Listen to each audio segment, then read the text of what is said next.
ख्रिस्तामध्ये माझ्या प्रिय भाविकांनो, आज प्रभू येशू ख्रिस्त हृदयातून आनंदित झालेला आहे. प्रभू येशूचं मन उल्हासित झालेलं आहे. त्याला कारण म्हणजेच पहिल्यांदा जी गोष्ट प्रभू येशूच्या म्हणण्याप्रमाणे शिष्यांच्या जीवनात व्हायला पाहिजे होती ती आज पूर्ण झालेली आहे.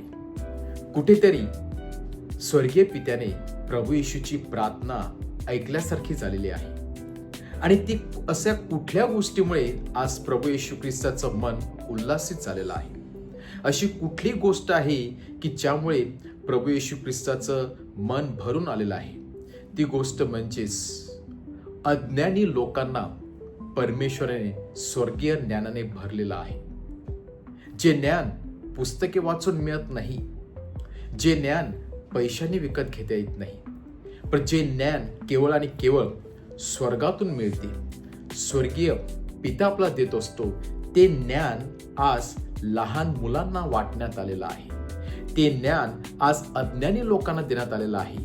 जे जगातील विचारवंत आहेत, जे लोक फुशारकी मारित होते किंवा ते स्वतःला अतिशय शिकलेले किंवा ज्ञानी समजत होते, अशा लोकांपेक्षाही जास्त ज्ञान परमेश्वराने त्याच्या निवडलेल्या लोकांना दिलेलं आहे.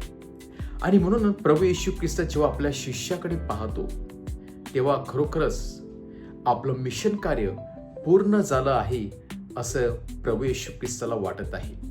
कुठेतरी समाधानाचं चिन्ह त्याच्या चेहऱ्यावरती फुलत आहे, खिळून दिसत आहे.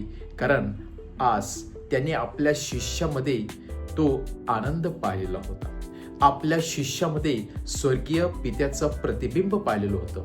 आपल्या शिष्यामध्ये त्याने ते ज्ञान अनुभवलेलं होतं. आणि म्हणूनच आज मनातून पवित्र आत्म्याने उल्हासित होऊन प्रभू येशू ख्रिस्त आपल्या स्वर्गीय पित्याचे आभार मानत आहे व सांगत आहे की हे पित्या, मी खरोखरच तुझं ऋणी आहे. मी खरोखरच तुला धन्यवाद देत आहे. जे ज्ञान धनवानांना देण्यासाठी ठेवलेलं होतं, की जे ज्ञान अतिशय ज्ञानी लोकांसाठी होतं, ते ज्ञान तू आज गरीब लोकांना दिलेलं आहे. ते ज्ञान आज तू अशिक्षित लोकांना दिलेलं आहे आणि त्यांना तू ज्ञानी केलेलं आहे, कारण ते नम्र होते. खरोखरच जेव्हा आपण स्वतःला नम्र बनतो, आपल्या मनातील अहंकार, आपल्या जीवनातील फुशारकी आपण बाजूला ठेवतो, तेव्हा परमेश्वर पुस्तकी ज्ञानाने नव्हे तर स्वर्गीय ज्ञानाने आपल्याला परिपूर्ण ठेवत असतो, परिपूर्ण करीत असतो. आणि म्हणूनच जे लोक फुशारकी मागतात किंवा गर्वाने फुगून गेलेले जातात किंवा अहंकाराने भरलेले असतात, अशा लोकांना परमेश्वर कधीच स्वर्गीय ज्ञान देत नसतो. आणि म्हणूनच आज शिष्याकडे पाहून आज प्रभू येशू ख्रिस्ताला वाटत आहे की माझं मिशन कार्य पूर्ण झालेलं आहे.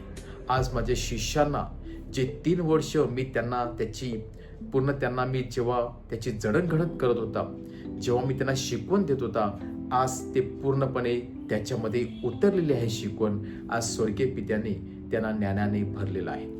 आपण देखील अज्ञानी आहोत, कारण आपल्याकडे कदाचित पुस्तकी ज्ञान असू शकेल, आपल्याकडे कदाचित व्यावहारिक ज्ञान असू शकेल, परंतु स्वर्गीय ज्ञान हे सर्वांकडे नसते.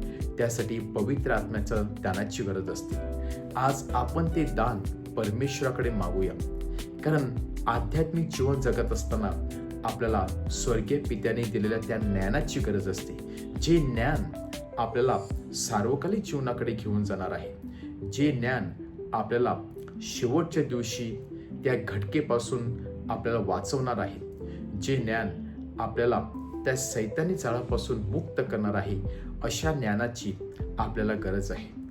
तेच ज्ञान स्वर्गीय पित्याने शलोमोन राजाला दिलेलं होतं.